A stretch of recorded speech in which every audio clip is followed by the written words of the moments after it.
കാലുവാരി തോപ്പിക്കുക എന്നുള്ളൊരു സമീപനം കണ്ണൂരിലുണ്ടായത് അദ്ദേഹത്തിനെ ഏറെ വേദനിപ്പിച്ചിട്ടുണ്ടായിരുന്നു. അതിൻ്റെ ഭാഗമായി അദ്ദേഹം നമുക്ക് നഷ്ടപ്പെട്ടു. ആ നഷ്ടപ്പെടൽ പാർട്ടിയിൽ നിന്ന് പുറത്തു പോകാൻ എനിക്കും ഒരു കാരണമായിട്ട്. ഇടതുപക്ഷത്തിൻ്റെ കാലത്ത് ക്രമസമാധാന നിലയിൽ ഒരുപാട്, കാരണം അവർക്ക് സ്വജനപക്ഷപാതം, അവർക്ക് വേണ്ടിയുള്ള കേസ് ഉണ്ടാക്കൽ, അവരുടെ ആളുകളെ സംരക്ഷിക്കലും അടിയൊക്കെ ഉണ്ടായിരുന്നു. പോലീസ് ഏകപക്ഷമായി പലപ്പോഴും പെരുമാറിയത്. പിണറായിയേക്കാൾ സതീശൻ ആ കാര്യത്തിൽ കേന്ദ്രവുമായി സമരസപ്പെട്ടു പോകാനുള്ള മനസ്സുണ്ടെന്നാണ് എൻ്റെ വിശ്വാസം. നമസ്കാരം. കണ്ണൂരിലെ മുതിർന്ന കോൺഗ്രസ് നേതാവ്, മുൻ നേതാവ് സി രഘുനാഥ്, അദ്ദേഹം അതിനുശേഷം 2023 BJPയിലേക്ക് പോയി. പലപ്പോഴും വാർത്താ പ്രാധാന്യം നേടിയിരുന്നൊരു വ്യക്തിയാണ് അദ്ദേഹം. അതിന് പല കാരണങ്ങളുണ്ട്. അദ്ദേഹം കോൺഗ്രസിൽ നിന്ന് BJPയിലേക്ക് പോകാൻ അദ്ദേഹത്തിന് മതിയായ കാരണങ്ങളുണ്ടായിരുന്നു. ഇപ്പോൾ നമ്മളോടൊപ്പമുള്ളത് ശ്രീ രഘുനാഥ് സാറാണ്. നമസ്കാരം സാർ. അങ്ങ് പലപ്പോഴും പ്രത്യേകിച്ച് 2023 വാർത്തകളിൽ നിറഞ്ഞു നിന്നൊരാളാണ്. അങ്ങയുടെ പ്രധാനപ്പെട്ട ഒരു ആരോപണം കോൺഗ്രസിൽ അവഗണന നേരിടുന്നു എന്നുള്ളതായിരുന്നു. അത് ആ പരാതി പലപ്പോഴും ഉണ്ട്. അതിനു മുമ്പായിട്ട് നമുക്ക് ഗ്രൂപ്പിസത്തിലേക്ക് വരാം. ഈ ഗ്രൂപ്പിസം വേണ്ട എന്ന് പറയുന്നവരാണ് ഗ്രൂപ്പിസം ഉണ്ടാക്കിയതെന്ന് അങ്ങ് പറഞ്ഞിരുന്നു. അതിനെക്കുറിച്ച് ഒന്ന് പറയാമോ? ആരാണ് അതിൻ്റെ? ഞങ്ങളൊക്കെ നേരത്തെ കോൺഗ്രസിൻ്റെ ഒരു ഗ്രൂപ്പിൻ്റെ ഭാഗമായി നിന്നവരാണ്. പക്ഷേ 2022-21 അവസാനത്തോടുകൂടി കെ സുധാകരൻ KPC പ്രസിഡൻ്റായപ്പോൾ ഞങ്ങളൊക്കെ ഒരു ഗ്രൂപ്പിൻ്റെ ഭാഗമായി നിൽക്കാൻ പാടില്ല എന്നും കോൺഗ്രസ് ഒറ്റക്കെട്ടായി പോകണമെന്ന് ആഗ്രഹിച്ച് സുധാകരനോടൊപ്പം വളരെ ശക്തമായി നിന്ന അദ്ദേഹം KPC പ്രസിഡൻ്റാണെന്ന് ആഗ്രഹിച്ച് അതിനുവേണ്ടി ശ്രമിച്ച ഒരാളാണ്.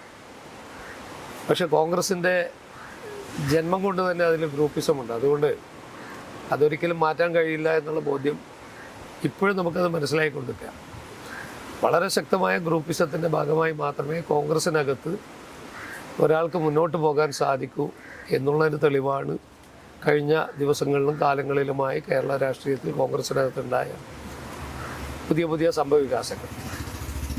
യഥാർത്ഥത്തിൽ കോൺഗ്രസിൻ്റെ ശക്തിയും ദൗർബല്യവും ഗ്രൂപ്പിസം തന്നെയാണ്. കോൺഗ്രസിനകത്ത് ഗ്രൂപ്പിസം ഉണ്ടാകുമ്പോൾ അതിൻ്റെ ഒരു ഗുണം, ഒരു ഗ്രൂപ്പിൽ നിന്ന് പോയാൽ വേറൊരു ഗ്രൂപ്പിലേക്ക് പോകാം. പാർട്ടിയിൽ തന്നെ ആളുണ്ടാവും. നേരെ മറിച്ച് പാർട്ടി വിട്ടാരും പോവില്ല. കാരണം A വിഭാഗത്തിൽ നിന്നൊരാൾ താഴെപ്പെട്ടാൽ B വിഭാഗത്തിൽ പോകും, അല്ലെങ്കിൽ I വിഭാഗത്തിൽ പോകും, അല്ലെങ്കിൽ 3ാം ഗ്രൂപ്പിൽ പോകും. അങ്ങനെ ഒരു സാഹചര്യം ഉണ്ടായിരുന്നു. പക്ഷെ പുതിയ കാലഘട്ടത്തിൽ കോൺഗ്രസിനകത്ത് ഗ്രൂപ്പിസം പുതിയ തലത്തിലേക്ക് വന്നിട്ടുണ്ട്. നേരത്തെ ഉണ്ടായിരുന്ന സാമ്പ്രദായികമായ ചില ഗ്രൂപ്പുകളുണ്ട്, AI ഗ്രൂപ്പുകൾ, 3ാം ഗ്രൂപ്പ്, അതൊക്കെ ഒളിച്ചെഴുതപ്പെട്ട് പുതിയ രൂപത്തിലും ഭാവത്തിലും ഗ്രൂപ്പിസം ഉണ്ടായിട്ടുണ്ട്. അതിലെല്ലാവരും ഭാഗമാക്കാണ്. ഇപ്പം എന്നെ സംബന്ധിച്ചിടത്തോളം അതൊരു ഇപ്പോൾ ഗ്രൂപ്പുകളിൽ നിന്ന് വ്യത്യസ്തമായി ചില വ്യക്തികളിലേക്ക് പാർട്ടി ഒതുങ്ങിപ്പോയിട്ടുണ്ടെന്ന് അങ്ങേക്ക് തോന്നുന്നുണ്ടോ? തീർച്ചയായും. കഴിഞ്ഞ തെരഞ്ഞെടുപ്പ് കാലഘട്ടത്തിലും തെരഞ്ഞെടുപ്പിന് ശേഷവും ഒരു 10-20 ദിവസക്കാലം കേരളത്തിലെ ജനാധിപത്യ വിശ്വാസികളെയും കോൺഗ്രസ് പ്രവർത്തകരെയും മുൻമുനയിൽ നിർത്തിയ കുറേ സംഭവങ്ങൾ. യഥാർത്ഥത്തിൽ എല്ലാവരും ആഗ്രഹിച്ചത് ആദ്യം തൊട്ട് പറഞ്ഞവർ സതീശനായിരുന്നു. പക്ഷേ ഒരു സുപ്രഭാതത്തിൽ KC വേണുഗോപാൽ കേരളത്തിൻ്റെ ചർച്ചകളിൽ വരികയും AICCയുടെ അനുവാദത്തോടു കൂടി വരികയൊക്കെ ചെയ്തപ്പോൾ പഴയ കാലത്തെ കോൺഗ്രസിൻ്റെ ഗ്രൂപ്പിസത്തിലേക്ക് അത് മാറിയിരുന്നു. പക്ഷേ സതീശൻ അതിനൊക്കെ അതിജീവിച്ച് മുഖ്യമന്ത്രിയായി. ഒരുപാട് പിന്തുണ അദ്ദേഹത്തിന് മറ്റു ഭാഗങ്ങളിൽ, കോൺഗ്രസ്സുകാരിൽ വേണ്ടത്ര പിന്തുണ ഉണ്ടായെന്ന് എനിക്കറിയില്ല. മറ്റ് ഘടകകക്ഷികളിൽ നിന്നും, പ്രത്യേകിച്ച് മുസ്ലിം ലീഗ് പോലെയുള്ള സംഘടന അദ്ദേഹത്തിന് വലിയ പിന്തുണ നൽകി. അതിൻ്റെ ഭാഗമായി അദ്ദേഹം മുഖ്യമന്ത്രിയായിട്ടുണ്ട്. കോൺഗ്രസിനകത്ത് ഗ്രൂപ്പിസം എല്ലാ കാലത്തും ഉണ്ട്, ഇന്നും അത് നിലനിൽക്കുകയാണ്. ഇത് പുതിയ രൂപത്തിൽ വരുന്നതേ ഉള്ളൂ. ഒരു കാലത്ത് ആന്റണിയും കരുണാകരനുമാണെങ്കിൽ പിൽക്കാലത്ത് 3ാം ഗ്രൂപ്പ് എന്നുള്ളൊരു രമേശ് ചെന്നിത്തലയുടെ നേതൃത്വത്തിലും, ഇന്നിപ്പോൾ KC വേണുഗോപാൽ, സതീശൻ എന്നുള്ള രീതിയിൽ കാര്യങ്ങൾ മാറി. അതിനിടയിൽ രമേശ് ചെന്നിത്തലയെ പ്രതിദാനം ചെയ്യുന്ന ഒരു വിഭാഗം. എല്ലാം തെരഞ്ഞെടുപ്പ് കഴിഞ്ഞു, അവർക്കൊരു ഹണിമൂൺ പീരീഡ് അല്ലേ, അതെല്ലാവരും അനുവദിച്ചു കൊടുക്കുക, അവർ ചെയ്യട്ടെ. കുറച്ചൊരു പൊതുജനങ്ങളുടെ ഇടയിലുള്ള ഒരു ആരോപണം, കോൺഗ്രസിലെ പിണറായിയാണ് VD സതീശൻ എന്നുള്ള ഒരു ആരോപണം നിലനിൽക്കുന്നുണ്ട്. അത് എത്രത്തോളം താരതമ്യപ്പെടുത്താൻ കഴിയുമെന്ന് എനിക്ക് തോന്നുന്നു. അല്ല, എനിക്ക് പറഞ്ഞത് ഏകാധിപത്യ സ്വഭാവത്തിലൊരു കാര്യമാണ് പറഞ്ഞത്. കുറച്ച് അദ്ദേഹത്തിന് ആ സ്വഭാവം ഉണ്ടാവും. പക്ഷെ ഒരു ഭരണാധികാരിക്ക് ചിലപ്പോഴും അതും കൂടെ ആവശ്യമായിരിക്കും. എന്തായാലും സതീശനെ വിലയിരുത്താൻ സമയമായിട്ടില്ല എന്നാണ് അഭിപ്രായക്കാരനാണ്. അദ്ദേഹം ചെയ്ത് തീർക്കട്ടെ. അദ്ദേഹം കുറേ കാര്യങ്ങൾ പറഞ്ഞു. പക്ഷെ ഓരോ ദിവസവും അദ്ദേഹം പറഞ്ഞ കാര്യങ്ങളിൽ നിന്ന് പുറകോട്ട് പോകുന്ന ഒരു സാഹചര്യമുണ്ട്. PMC പദ്ധതിയിലൊക്കെ തന്നെ ഇപ്പോൾ തകിടം മറിഞ്ഞിരിക്കുന്നു, മലക്കം മറിഞ്ഞിരിക്കുന്നു. KM ഷാജിയെ പോലെയുള്ളവർ അങ്ങനെ ഒരു സംഭവം ഉണ്ടാകില്ല എന്ന് പറഞ്ഞപ്പോൾ അത് നടപ്പാക്കുമെന്ന് പ്രഖ്യാപിച്ച ഒരു സാഹചര്യം ഉണ്ടായിരുന്നു. അപ്പോൾ തകിടം മറിഞ്ഞ് അല്ലെങ്കിൽ അതിനെയൊക്കെ തന്നെ അട്ടിമറിച്ച് അല്ലെങ്കിൽ മലക്കം മറിഞ്ഞ് പോകുന്ന ഒരു സാഹചര്യം സതീശനെ വിലയിരുത്താൻ സമയമായിട്ടുള്ളതെന്ന് എൻ്റെ അഭിപ്രായം. തീർച്ചയായും അദ്ദേഹത്തിന് ഒരു ഗ്രേസ് പീരീഡ് കൊടുക്കണ്ടേ? അദ്ദേഹത്തിനെ ജനങ്ങൾ വിലയിരുത്തിയ സാഹചര്യം 5 വർഷം അദ്ദേഹം പ്രതിപക്ഷ നേതാവായിരുന്നിട്ടും സർക്കാരിനെയും മുഖ്യമന്ത്രിയെയും പ്രതിരോധത്തിലാക്കാവുന്ന പല വിഷയങ്ങൾ പ്രതിപക്ഷത്തിന് കിട്ടിയിട്ടും അതൊന്നും ഫലപ്രദമായി വിനിയോഗിച്ചിട്ടില്ല എന്നൊരു ആരോപണം അദ്ദേഹത്തിനെതിരെ ഉണ്ടായിരുന്നു. അത് വെച്ചിട്ടാണ് ആൾക്കാർ ഇപ്പോൾ അദ്ദേഹത്തെ വിലയിരുത്തുന്നത്. പക്ഷെ എന്നിരുന്നാലും സതീശൻ തന്നെയായിരുന്നു അതിൻ്റെ കുന്തമുന. പ്രതിപക്ഷത്ത് സതീശനായിരുന്നു കർക്കശമായ നിലപാടിൻ്റെ പേരിൽ ആ നിലപാടൊക്കെ ഭരിക്കുമ്പം ഇന്നലെ ഏതോ ഒരു നേതാവ് പറഞ്ഞു, പ്രതിപക്ഷത്തിരിക്കുമ്പോൾ പറയുന്നത് ഭരണപക്ഷത്തുണ്ടാവില്ല, ഭരിക്കുമ്പോൾ ഞങ്ങൾ മാറ്റുമെന്ന്. പ്രതിപക്ഷത്തിരിക്കുമ്പോൾ എതിർത്തതിനൊക്കെ തന്നെ ഞങ്ങൾ ഇപ്പം എല്ലാ കാര്യത്തിലും തിരിച്ചു പോക്കാണ്. ഇന്നിപ്പം ബജറ്റ് പാസ്സാക്കി, ഞാൻ ബജറ്റ് പഠിച്ചുകൊണ്ടിരിക്കുമ്പോൾ നിരാശാജനകമാണ് ബജറ്റ്. പുതുതായിട്ടൊന്നും പറഞ്ഞിട്ടില്ല. ബസ്സിൻ്റെ കാര്യം മാത്രമാണ് പറഞ്ഞത്. ബസ് തന്നെ ഓർഡിനറി ബസ്സാണെന്നൊന്നും പറഞ്ഞിട്ടില്ലല്ലോ. തിരഞ്ഞെടുപ്പ് സമയത്ത് പറഞ്ഞ എല്ലാ യാത്രക്കാരും എല്ലാ ബസ്സിലും നിങ്ങൾക്ക് ഏത് ബസ്സിലും എവിടെയും പോകാം, നിങ്ങൾക്ക് ബാംഗ്ലൂരിൽ പോകാം, നിങ്ങൾക്ക് ചെന്നൈയിൽ പോകാം എന്നൊക്കെ പറഞ്ഞ സതീശൻ ഇപ്പോൾ തെരഞ്ഞെടുപ്പ് കഴിഞ്ഞപ്പോൾ പറഞ്ഞത് ഓർഡിനറി ബസ്സുകളിൽ മാത്രമാണെന്നുള്ളത്. എന്തായാലും ഞാൻ അതിനെയൊക്കെ പോസിറ്റീവായി കാണുന്നത്. എന്തായാലും ഒരു ആനുകൂല്യമല്ലേ. ഒരു സാധാരണ ഒരു മനുഷ്യന് ഒരു 60 രൂപ 70 രൂപ ഒരു ദിവസം കിട്ടുകയാണെങ്കിൽ സാധാരണ മനുഷ്യന് അത് ഗുണകരമാവും. കാരണം ഒരു 300 രൂപ 400 രൂപയ്ക്ക് ജോലി ചെയ്യുന്ന ഒരു പാവപ്പെട്ട മനുഷ്യൻ ഒരു 60-70 രൂപ ടിക്കറ്റ് ഫെയറിൽ കുറവ് കിട്ടുമെങ്കിൽ അതിനെ ഞങ്ങൾ എതിർക്കേണ്ടെന്നുള്ള അഭിപ്രായക്കാരനാണ്. അല്ല, പക്ഷേ BJP ഇപ്പോഴും അതിനെ എതിർക്കുന്നുണ്ട്. കാരണം ജൂൺ 15 മുതൽ ഈ ഒരു പരിപാടി നടപ്പിലാക്കുമെന്ന് പ്രഖ്യാപിച്ചതിന് മുമ്പ് തന്നെ മന്ത്രിസഭ അധികാരമേറ്റ് മണിക്കൂറുകൾക്കുള്ളിൽ BJP സമരം നടത്തിയിരുന്നു. അല്ലാതെ അതിലെന്താണ് പറ്റിയെന്ന് എനിക്കറിയില്ല. പക്ഷേ അവർക്കൊരു ഗ്രേസ് പീരീഡ് കൊടുക്കണം. നമ്മളൊരു അധികാരത്തിൽ വന്ന് നടപ്പാക്കാനുള്ള സമയമൊക്കെ കൊടുക്കണം. തീർച്ചയായും. എന്നാലും അദ്ദേഹം ആദ്യം വന്നപ്പോൾ ചെയ്തിരിക്കുന്നത് അതിലൊപ്പമൊക്കെയാണ്, പ്രഖ്യാപിച്ചതിലൊന്നതാണ്. അത് നടപ്പാക്കട്ടെ ഞങ്ങൾ എല്ലാം. പക്ഷെ അത്ര വേഗത്തിൽ നടപ്പാക്കാൻ പറ്റുമെന്നുള്ളതിൻ്റെ തെളിവാണ് ബംഗാളിൽ സുഭേന്ദു അധികാരി വന്നപ്പോൾ അവിടെ പ്രഖ്യാപിച്ച ഓരോ കാര്യങ്ങളും നടപ്പാക്കിക്കൊണ്ട് അവിടെ മുഴുവൻ ബസ്സുകളിലും സ്ത്രീകൾക്ക് സൗജന്യം കൊടുത്തു കഴിഞ്ഞു. അപ്പോൾ അതും നടപ്പാക്കാൻ പറ്റാത്ത പ്രശ്നം. സാമ്പത്തികാവസ്ഥ ബംഗാളിനേക്കാൾ ഉപരി കേരളത്തിൽ വ്യത്യസ്തമാണ്. കാരണം കഴിഞ്ഞ 10 വർഷങ്ങളായി കിട്ടാവുന്നിടത്ത് നിന്നെല്ലാം കടം വാങ്ങി കേരളത്തെ കടക്കണിയിലാക്കിയിട്ടാണ് മുൻ മുഖ്യമന്ത്രി പടിയിറങ്ങിപ്പോയത്. അതിലും മോശമല്ലേ ബംഗാളിൽ 15 വർഷക്കാലമായി മമത ചെയ്തു വെച്ചിരിക്കുന്നതും. പിന്നെ if there is A will there is a way. നമുക്കൊരു വില്ലുണ്ടെങ്കിൽ നമുക്ക് അതിനുള്ള പരിഹാരം കണ്ടെത്തും. ഇതാരും തന്നെ അവനവൻ്റെ തറവാട്ടിൽ നിന്ന് എടുത്തുകൊണ്ട് ചെലവ് ചെയ്യണ്ടല്ലോ. അതിനുള്ള ബജറ്റ് അലോക്കേഷൻ എങ്ങനെ, പിന്നെ കേരളം പോലെയുള്ള സ്ഥലത്ത് എങ്ങനെയാണ് റവന്യൂ എന്ന് ഇതുവരെ തീരുമാനിക്കാൻ കഴിഞ്ഞില്ല. കേരളം നിലനിൽക്കുന്നത് തന്നെ ലോട്ടറിയുടെ പേരിലും മദ്യത്തിൻ്റെ പേരിലാണ്. ഈ 2 കാര്യങ്ങൾ മാത്രം ഉണ്ടാകുമ്പോൾ റവന്യൂ എങ്ങനെ ജനറേറ്റ് ചെയ്യുന്നതിനെക്കുറിച്ച് ഇന്നും ഇരുട്ടിൽ തപ്പുന്ന ഒരു സംസ്ഥാനമാണ്. അത് പരിഹാരം കാണട്ടെ. സാമ്പത്തിക വിദഗ്ധന്മാരെ ആലോചിച്ച് എല്ലാവരും ആലോചിച്ചിട്ട് കേന്ദ്രത്തിൻ്റെ ആനുകൂല്യത്തോടുകൂടി കേന്ദ്രവുമായി സമരസപ്പെട്ടു പോയാൽ കുറേ കാര്യങ്ങൾ ഇനിയും ചെയ്യാൻ കഴിയും. അങ്ങനെ സമരസപ്പെട്ട് പോകാൻ കഴിയുമെന്ന് തോന്നുന്നുണ്ടോ? സമരസപ്പെട്ടു പോകണ്ടേ? ജനാധിപത്യ സൗകര്യ ഫെഡറൽ സിസ്റ്റത്തിൽ എത്ര കാലമാണ്? അതിൻ്റെ ആദ്യത്തെ തെളിവ് ഞാൻ തോന്നുന്നത് കുറച്ചുകൂടെ പിണറായിയേക്കാൾ സതീശൻ ആ കാര്യത്തിൽ കേന്ദ്രവുമായി സമരസപ്പെട്ടു പോകാനുള്ള മനസ്സുണ്ടെന്നാണ് എൻ്റെ വിശ്വാസം.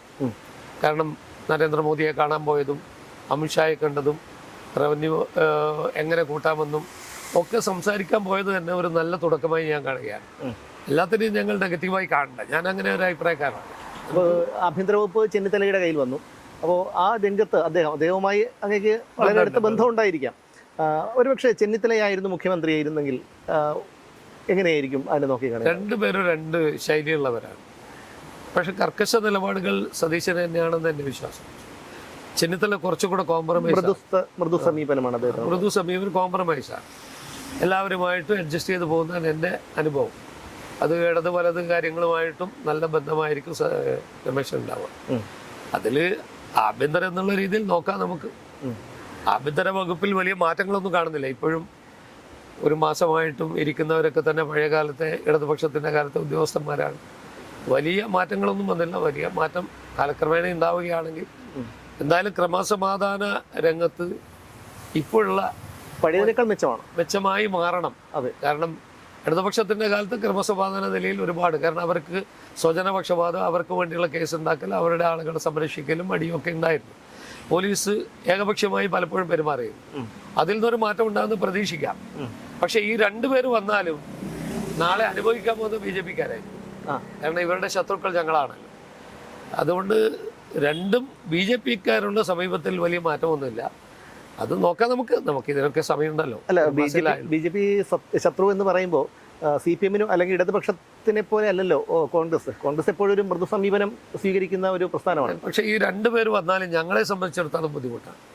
ഇപ്പോൾ തിരുവനന്തപുരത്ത് കോർപ്പറേഷനിലെ നമ്മളെ കൗൺസിലറെ രാത്രി ഏതോ ഒരു ഭീകരവാദി അറസ്റ്റ് ചെയ്യുന്ന പോലെ ചെയ്യേണ്ട കാര്യമുണ്ടോ?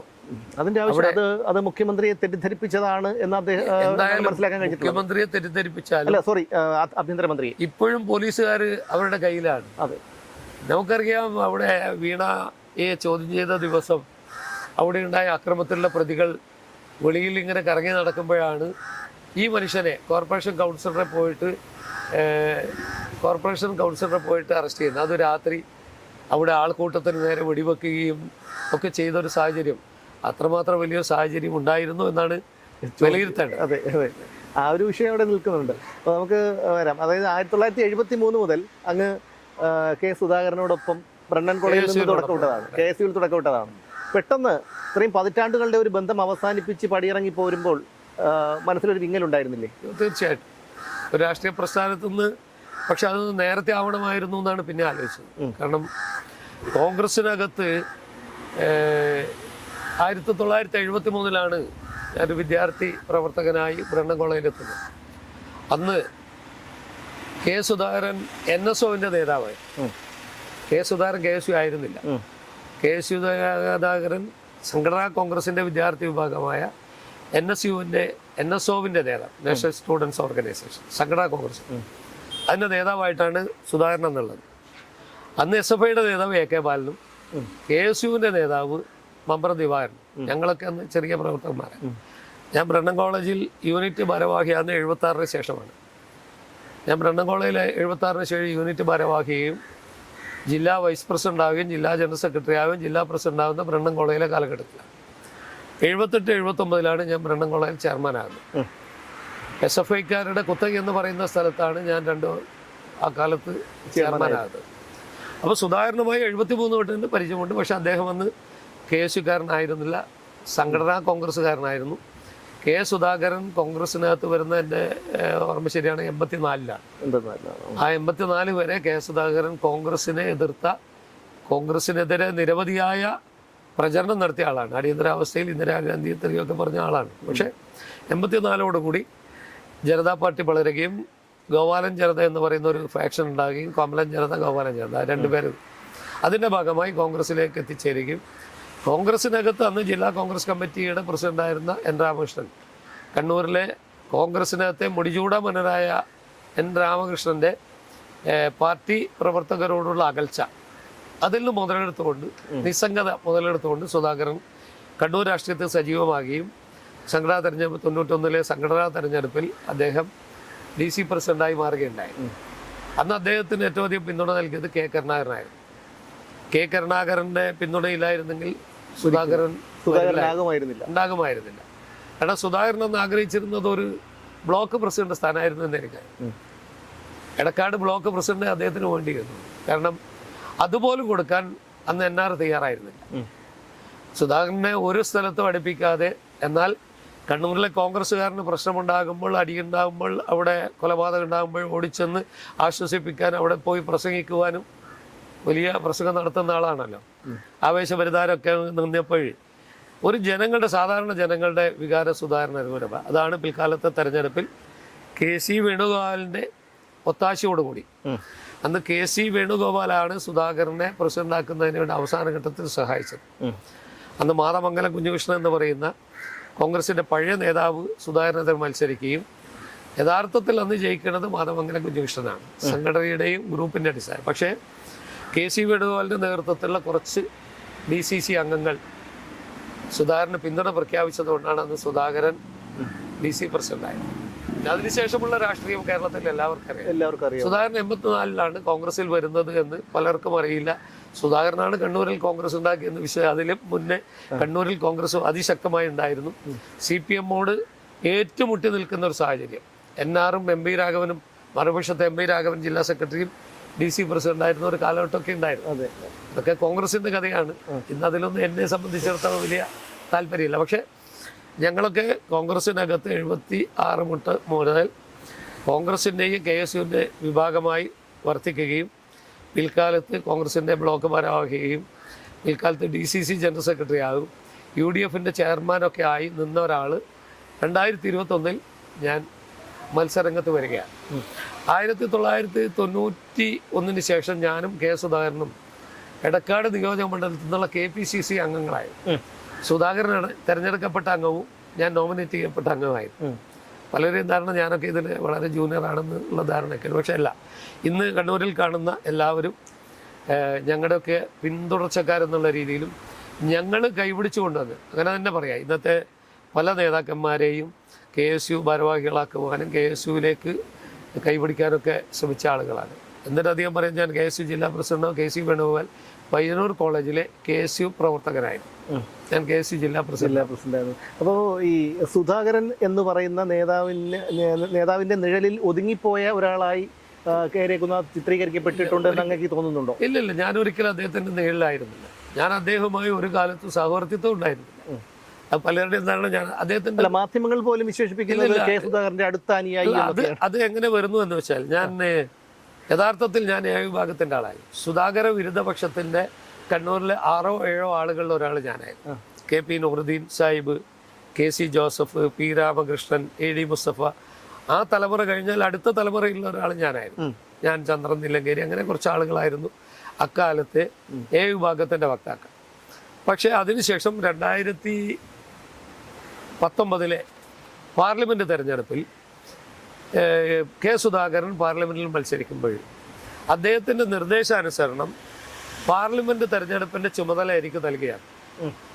പാർലമെൻറ്റ് അദ്ദേഹത്തിൻ്റെ തിരഞ്ഞെടുപ്പിൻ്റെ ചുമതല എനിക്ക് നൽകിയും അത് നല്ല നിലയിൽ പ്രവർത്തിക്കുകയാണ്.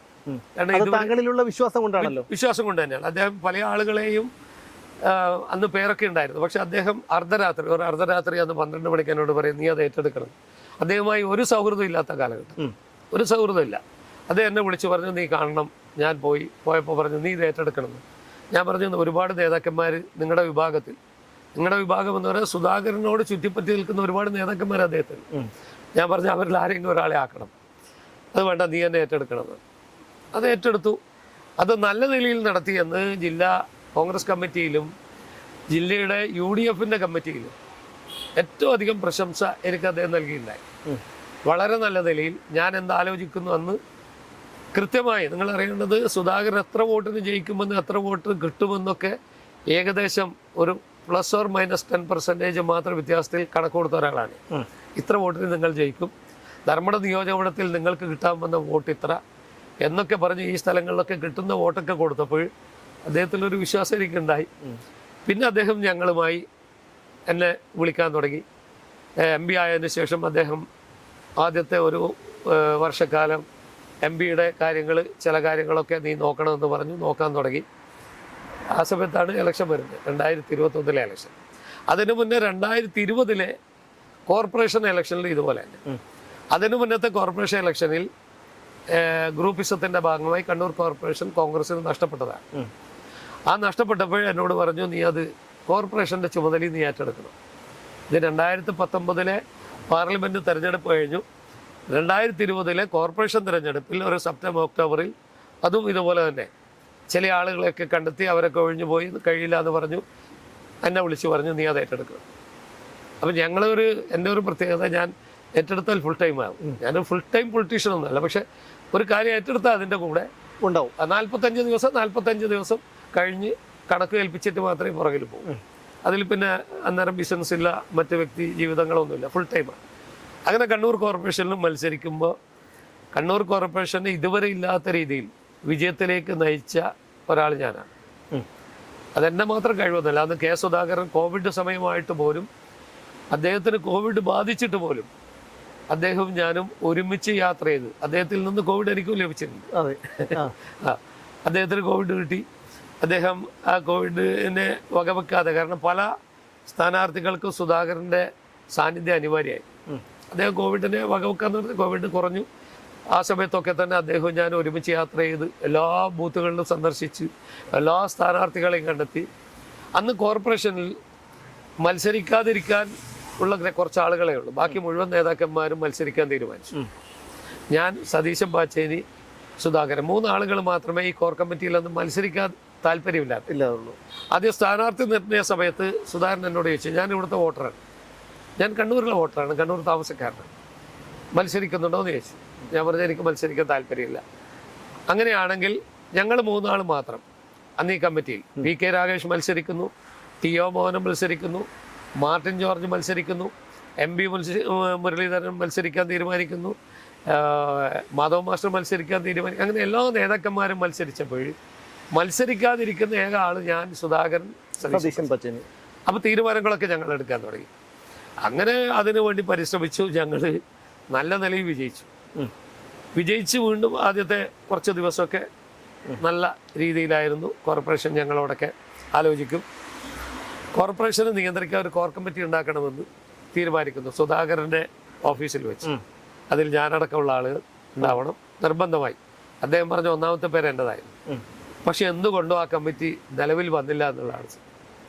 പിന്നെ പല ആളുകൾക്കും, കോർപ്പറേഷൻ്റെ ഇന്നത്തെ പല ആളുകൾക്കും ഞാൻ ആ കമ്മിറ്റിയിൽ ഉണ്ടാകാൻ പാടില്ല എന്ന് നിർബന്ധമുണ്ടായിരുന്നു. വേറെ ഒന്നുമില്ല, കമ്മിറ്റിയിലെ കാര്യങ്ങളൊക്കെ തന്നെ കാര്യങ്ങൾ നേരെ വഴിക്ക് പോകണമെന്ന് ആഗ്രഹിക്കുക. കോർപ്പറേഷനായാലും അതെന്താണെന്ന് അറിയുന്ന ഒരാളാണ് ഞാൻ. കണ്ണൂരിൽ ജനിച്ചു വളർന്ന ആളാണ്.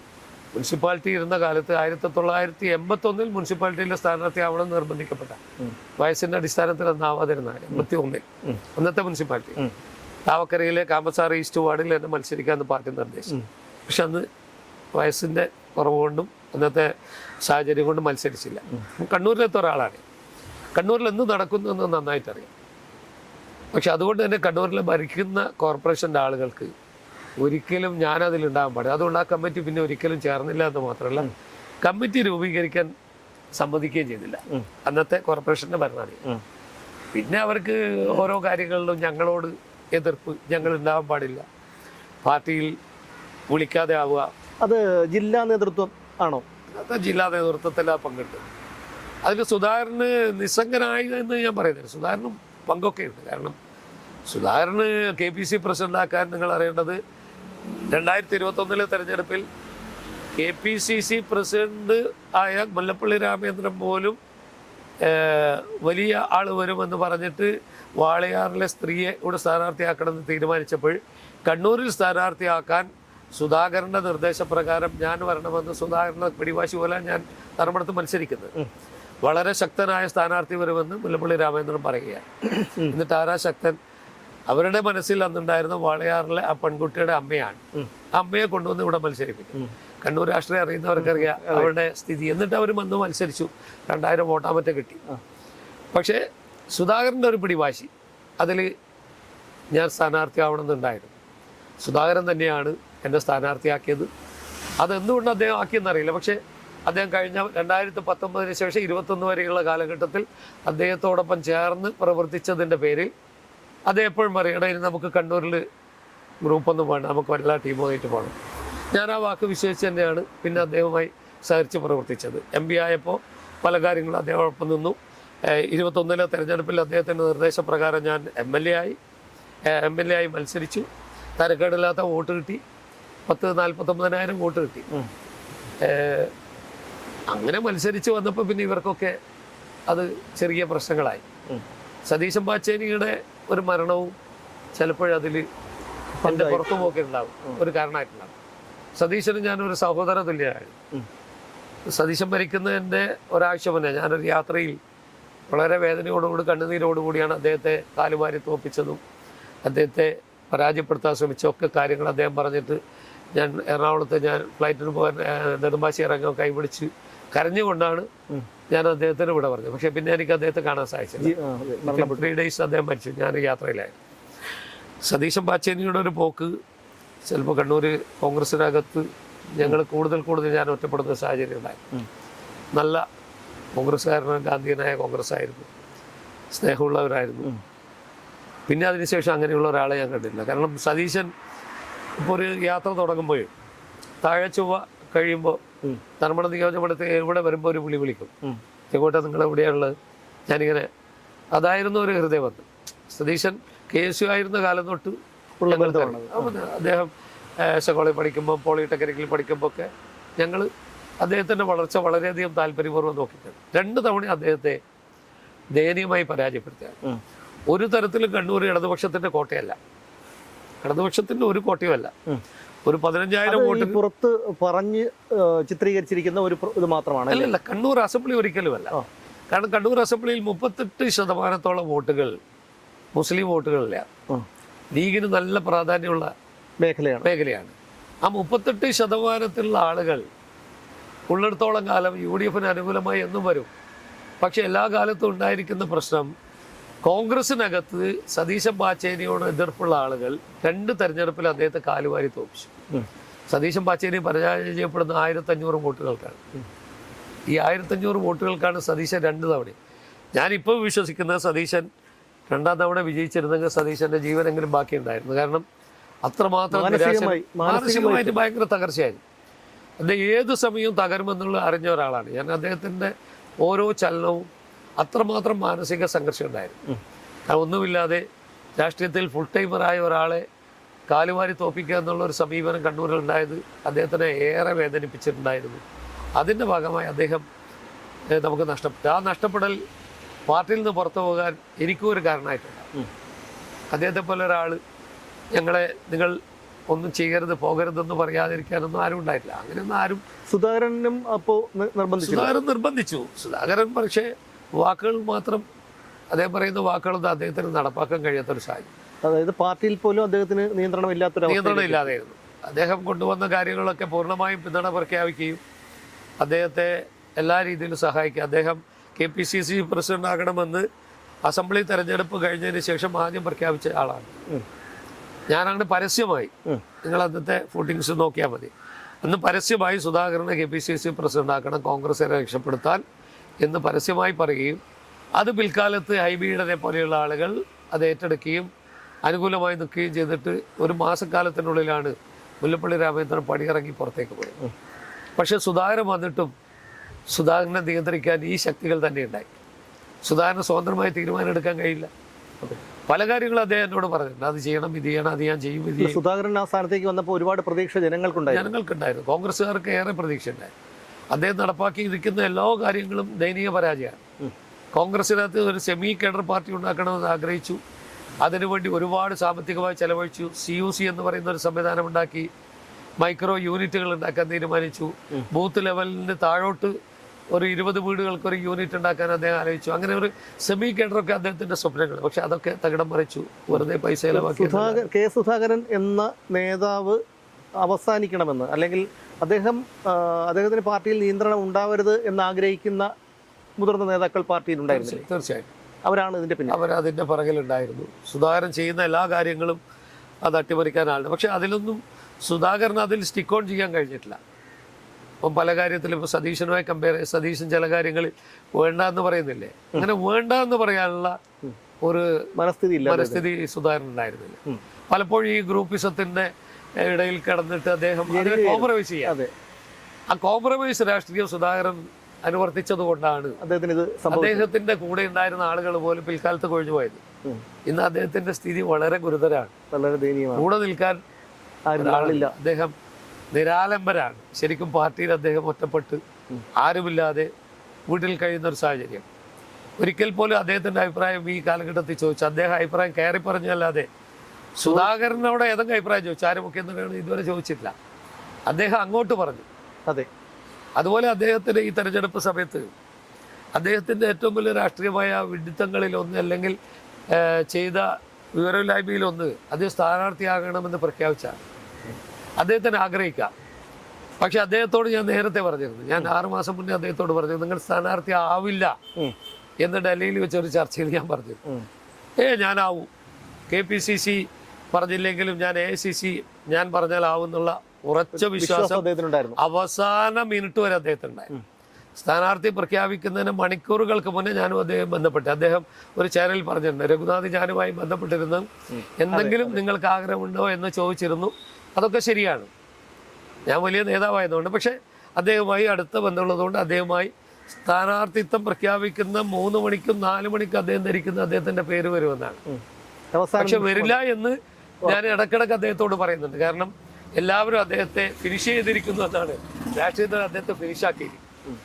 ഞാൻ അതിന് ശേഷം അദ്ദേഹത്തെ കണ്ടു. അദ്ദേഹം വളരെ നിരാശനാണ്. ഇനി അദ്ദേഹം ഒരു 2 കൊല്ലം ഉണ്ട്, 2-3 കൊല്ലം രാഷ്ട്രീയത്തിൽ അങ്ങനെ നിന്ന് നല്ലൊരു റിട്ടയർമെൻ്റ് ആയിരിക്കും അദ്ദേഹത്തിന് നല്ലത്. അദ്ദേഹത്തിന് ഇനി ഒരു അംഗത്തിന് ബാല്യമില്ല.